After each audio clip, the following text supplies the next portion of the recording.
The Analects a pinyin, lúnyǔ, literally, edited conversations, also known as the Analects of Confucius, is a collection of sayings and ideas attributed to the Chinese philosopher Confucius and his contemporaries, traditionally believed to have been compiled and written by Confucius' followers. It is believed to have been written during the Warring States period, and it achieved its final form during the mid-Han dynasty. By the early Han dynasty, the Analects was considered merely a commentary on the five classics, but the status of the Analects grew to be one of the central texts of Confucianism by the end of that dynasty. During the late Song dynasty, the importance of the Analects as a philosophy work was raised above that of the older five classics, and it was recognized as one of the four books. The Analects has been one of the most widely read and studied books in China for the last 2,000 years, and continues to have a substantial influence on Chinese and East Asian thought and values today. They were very important for Confucianism and China's overall morals.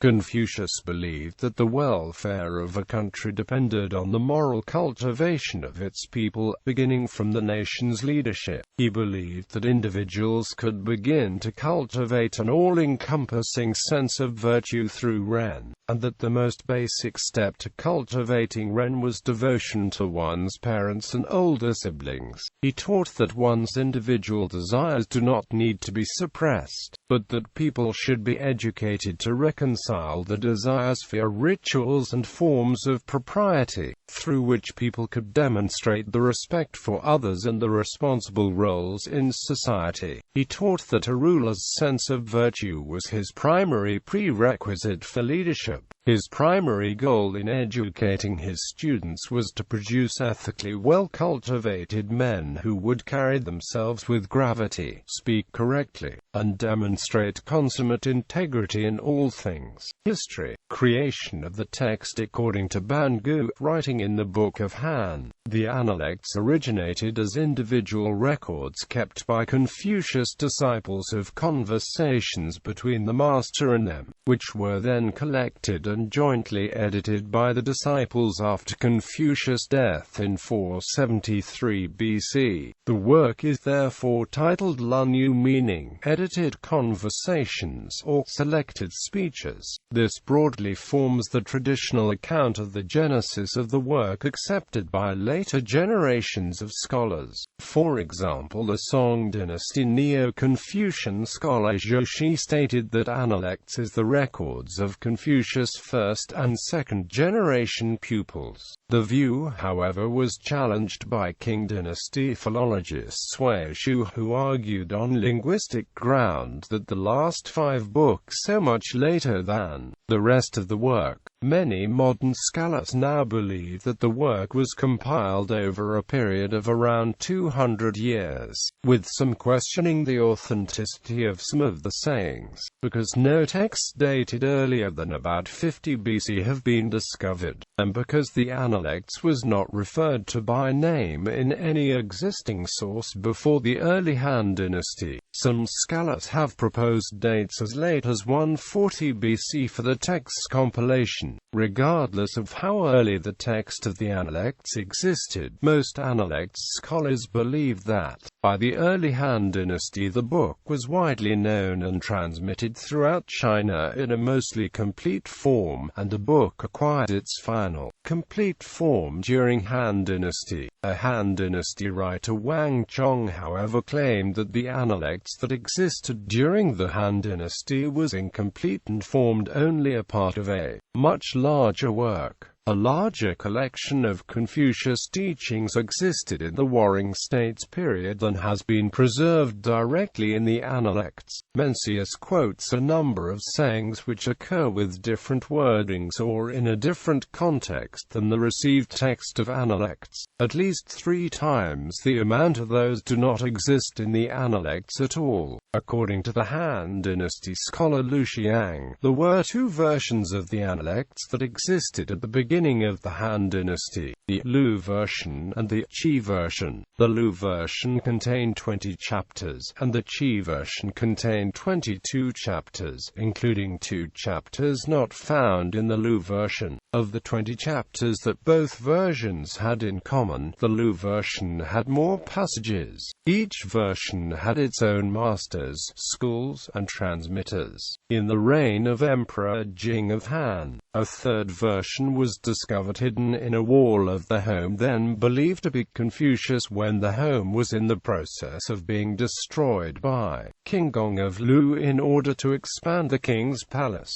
The new version did not contain the 2 extra chapters found in the Qi version, but it split one chapter found in the Lú and Qi versions in 2. So it had 21 chapters, and the order of the chapters was different. The old text version got its name because it was written in characters not used since the earlier Warring States period, when it was assumed to have been hidden. According to the Han Dynasty scholar Wan Tan, the old text version had 400 characters different from the Lú version, and it seriously differed from the Lú version in 27 places. Of these 27 differences, the received text only agrees with the old text version in 2 places. Over a century later, the tutor of the Analects to Emperor Cheng of Han, lúnyǔ, synthesized the Lú and Qi versions by taking the Lú version as authoritative and selectively adding sections from the Qi version, and produced a composite text of the Analects known as the lúnyǔ. This text was recognized by lúnyǔ's contemporaries and by subsequent Han scholars as superior to either individual version, and is the text that is recognized as the Analects today. No complete copies of either the Lú version, the Qi version, or the old text version of the Analects exist today, though fragments of the old text version were discovered at Dunhuang. Before the late 20th century, the oldest existing copy of the Analects known to scholars was found in the stone classics of the Xinping era. A copy of the Confucian classics written in stone in the old Eastern Han Dynasty capital of Luoyang around 175 AD. Archaeologists have since discovered 2 handwritten copies of the Analects that were written around 50 BC, during the Western Han Dynasty. They are known as the Dingzhou Analects and the Pyongyang Analects, after the location of the tombs in which they were found. The Dingzhou Analects was discovered in 1973, but no transcription of its contents was published until 1997.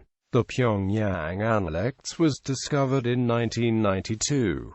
Academic access to the Pyongyang Analects has been highly restricted, and no academic study on it was published until 2009.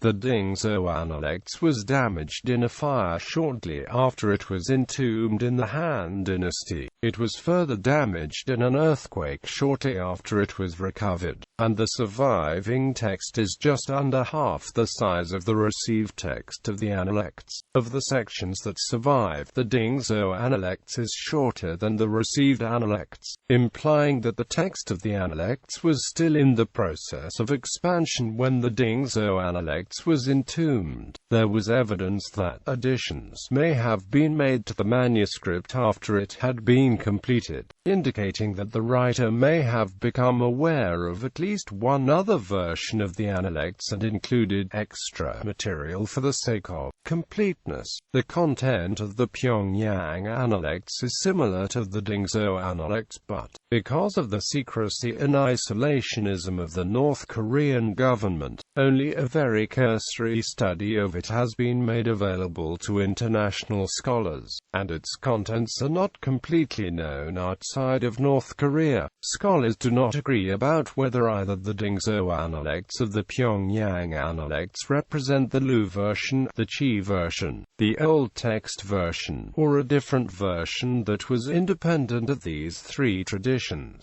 Importance within Confucianism. During most of the Han period, the Analects was not considered one of the principal texts of Confucianism. During the reign of Han Wudi, when the Chinese government began promoting Confucian studies, only the 5 classics were considered by the government to be canonical, considered so because Confucius was assumed to have partially written, edited, and/or transmitted them. The Analects was considered secondary, as it was thought to be merely a collection of Confucius' oral commentary on the 5 classics. The political importance and popularity of Confucius and Confucianism grew throughout the Han dynasty, and by the Eastern Han the Analects was widely read by schoolchildren and anyone aspiring to literacy, and often read before the 5 classics themselves.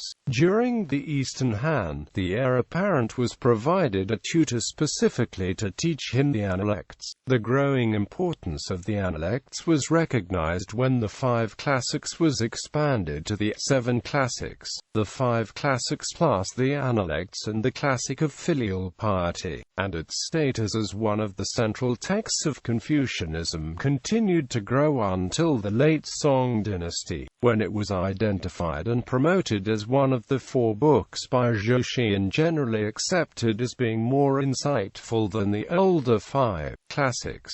Commentaries. Since the Han dynasty, Chinese readers have interpreted the Analects by reading scholars' commentaries on the book. There have been many commentaries on the Analects since the Han dynasty, but the 2 which have been most influential have been the collected explanations of the Analects by He Yan and several colleagues, and the collected commentaries of the Analects by Zhou Xi. In his work, He Yan collected, selected, summarized, and rationalized what he believed to be the most insightful of all preceding commentaries on the Analects which had been produced by earlier Han and Wei dynasty scholars. His personal interpretation of the lúnyǔ was guided by his belief that Daoism and Confucianism complemented each other, so that by studying both in a correct manner a scholar could arrive at a single, unified truth, arguing for the ultimate compatibility of Daoist and Confucian teachings. He argued that Laozi was in agreement with the sage. The explanations was written in 248 AD, was quickly recognized as authoritative, and remained the standard guide to interpreting the Analects for nearly 1,000 years, until the early Yuan dynasty. It is the oldest complete commentary on the Analects that still exists. He Yan's commentary was eventually displaced as the definitive, standard commentary by Zhou Xi's commentary. Zhou Xi's work also brought together the commentaries of earlier scholars, along with his own interpretations. Zhou's work took part in the context of a period of renewed interest in Confucian studies,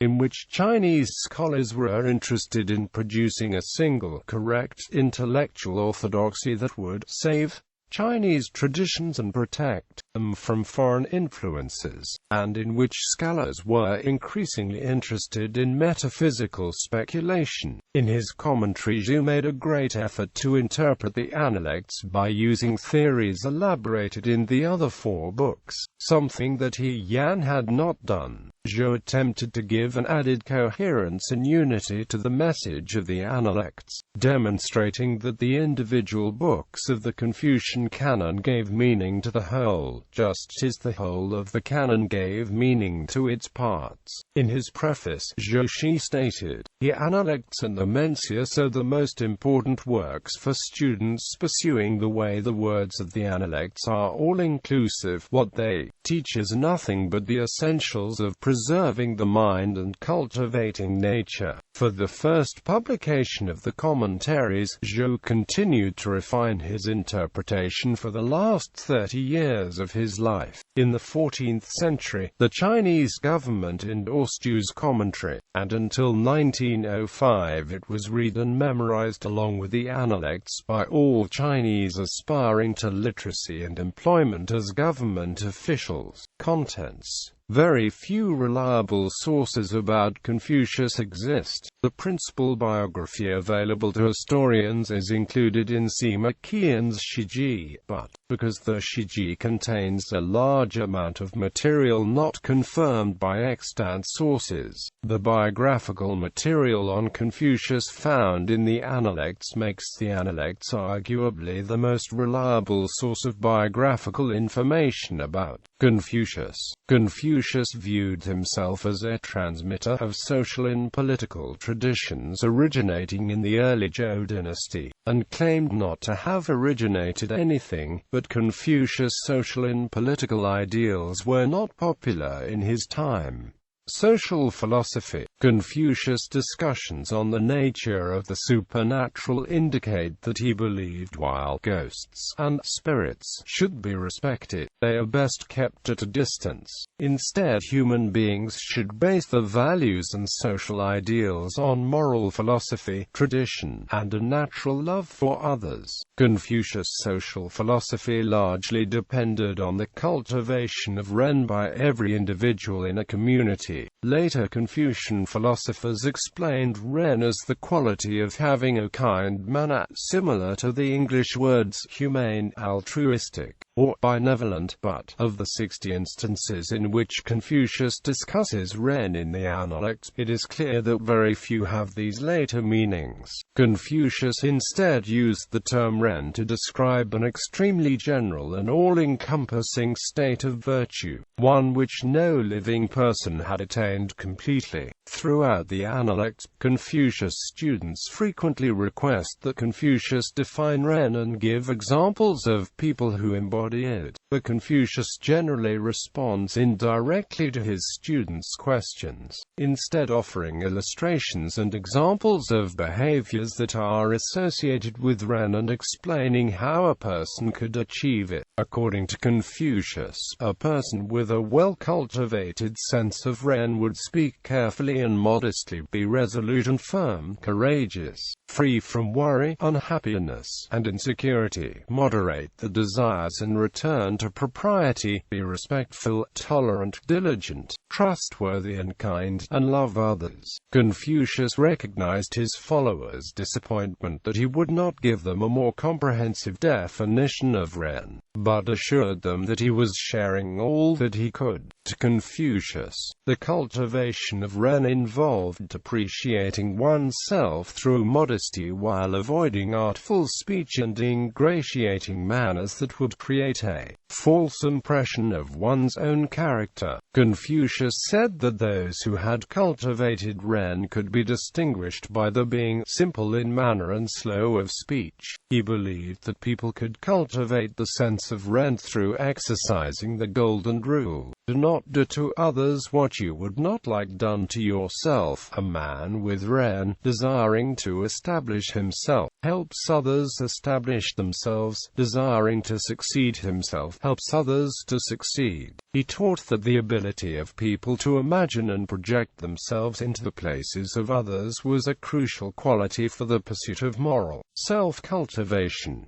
Confucius regarded the exercise of devotion to one's parents and older siblings as the simplest, most basic way to cultivate Ren. Confucius believed that Ren could best be cultivated by those who had already learned self-discipline, and that self-discipline was best learned by practicing and cultivating one's understanding of the rituals and forms of propriety through which people demonstrate the respect for others and the responsible roles in society. Confucius said that one's understanding of Li should inform everything that one says and does. He believed that subjecting oneself to Li did not mean suppressing one's desires, but learning to reconcile them with the needs of one's family and broader community, by leading individuals to express the desires within the context of social responsibility. Confucius and his followers taught that the public cultivation of Li was the basis of a well-ordered society. Confucius taught his students that an important aspect of Li was observing the practical social differences that exist between people in daily life. In Confucian philosophy, these 5 relationships include ruler to ruled, father to son, husband to wife, elder brother to younger brother, and friend to friend. Ren and Li have a special relationship in the Analects. Li manages one's relationship with one's family and close community, while Ren is practiced broadly and informs one's interactions with all people. Confucius did not believe that ethical self-cultivation meant unquestioned loyalty to an evil ruler. He argued that the demands of Ren and Li meant that rulers could oppress the subjects only at their own peril. You may rob the 3 armies of the commander, but you cannot deprive the humblest peasant of his opinion. Confucius said that a morally well-cultivated individual would regard his devotion to loving others as a mission for which he would be willing to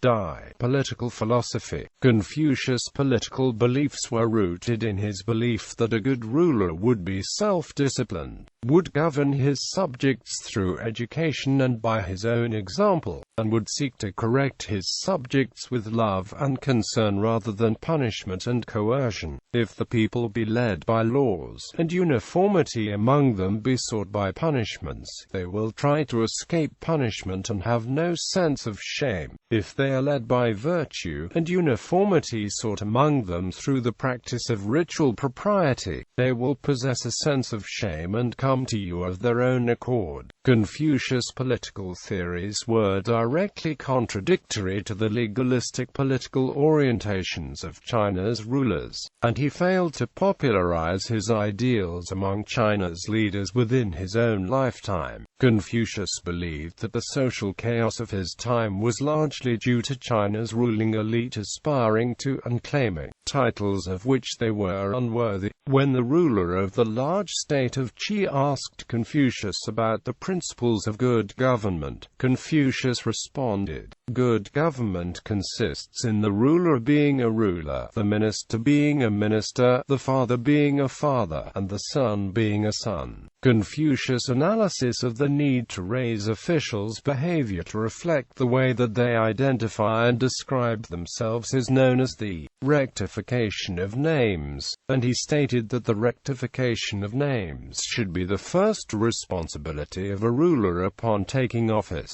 Confucius believed that, because the ruler was the model for all who were under him in society, the rectification of names had to begin with the ruler, and that afterwards others would change to imitate him. Confucius judged a good ruler by his possession of a sort of moral force that allows those in power to rule and gain the loyalty of others without the need for physical coercion. Confucius said that one of the most important ways that a ruler cultivates his sense of is through a devotion to the correct practices of the examples of rituals identified by Confucius as important to cultivate a ruler's include sacrificial rites held at ancestral temples to express thankfulness and humility, ceremonies of involvement, toasting, and gift exchanges that bound nobility in complex hierarchical relationships of obligation and indebtedness,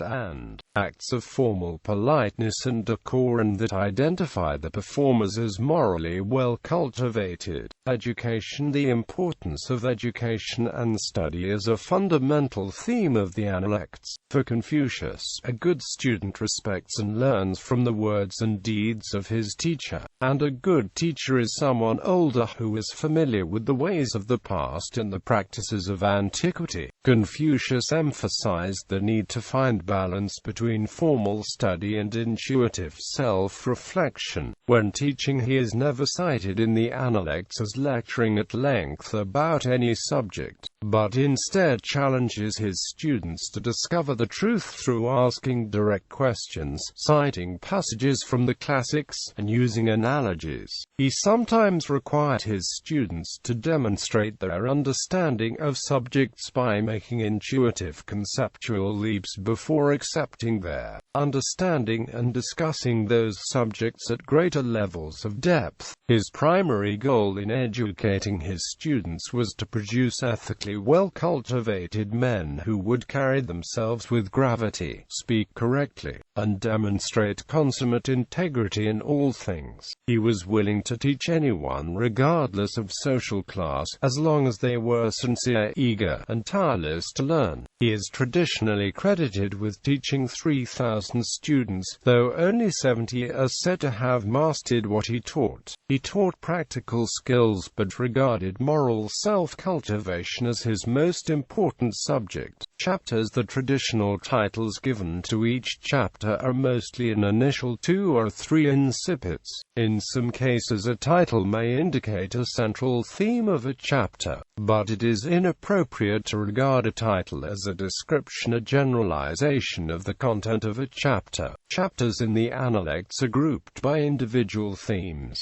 but the chapters are not arranged in a way as to carry a continuous stream of thoughts or ideas. The themes of adjacent chapters are completely unrelated to each other. Central themes recur repeatedly in different chapters, sometimes in exactly the same wording and sometimes with small variations. Chapter 10 contains detailed descriptions of Confucius' behaviors in various daily activities. Voltaire and Ezra Pound believed that this chapter demonstrated how Confucius was a mere human. Simon Leys, who recently translated the Analects into English and French, said that the book may have been the first in human history to describe the life of an individual historic personage. Elias Canetti wrote, Confucius' Analects is the oldest complete intellectual and spiritual portrait of a man. It strikes one as a modern book. Everything it contains, and indeed everything it lacks, is important. Within these incipits, a large number of passages in the Analects begin with the formulaic lúnyǔ, the master said, but without punctuation marks in classical Chinese. This does not confirm whether what follows lúnyǔ is direct quotation of actual sayings of Confucius, or simply to be understood as the master said that, and the paraphrase of Confucius by the compilers of the Analects.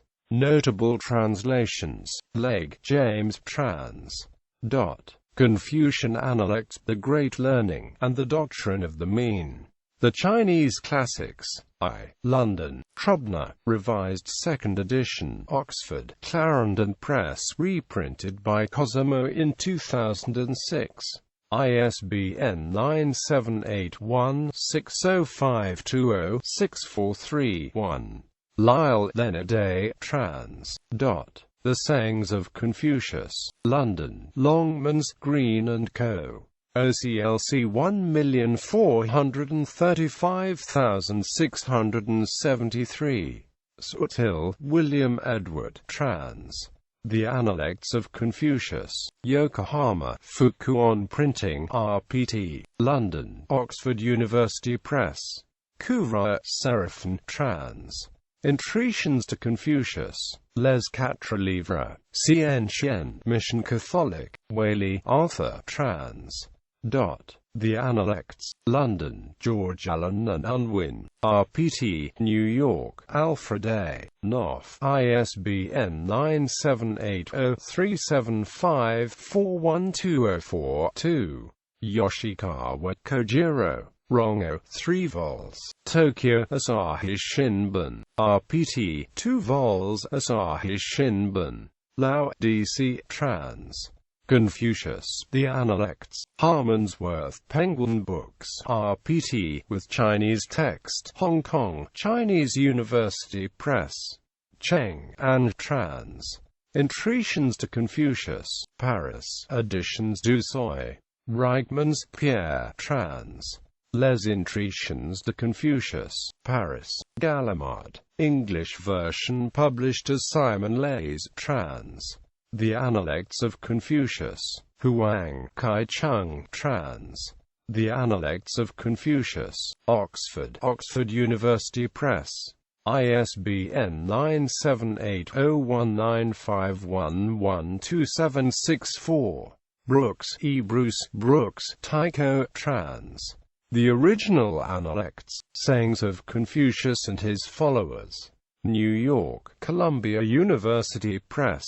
ISBN 9780231104302. Watson, Burton, trans. The Analects of Confucius. New York, Columbia University Press.